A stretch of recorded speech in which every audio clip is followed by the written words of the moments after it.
ঘর এমনভাবে পরিষ্কার রাখুন যেন মনে হয় আপনি অতিথির জন্য অপেক্ষা করছেন। এমনভাবে পোশাক পরিধান করুন যেন মনে হয় আপনি কোনো ধর্মীয় কাজে যাওয়ার প্রস্তুতি নিচ্ছেন। তাহলে আপনি কখনো অশালীন কিংবা নোংরা পোশাক পরবেন না।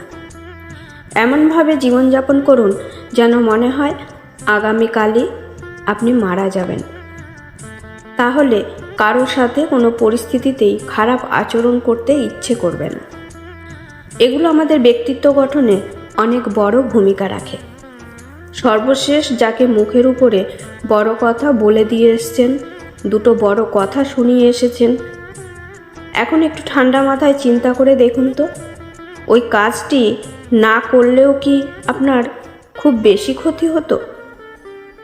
আর করেই বা কি আপনার অনেক বেশি লাভ হয়েছে? জীবনটা সুন্দর, একে সুন্দর চিন্তার মধ্য দিয়ে এগিয়ে নিতে হয়।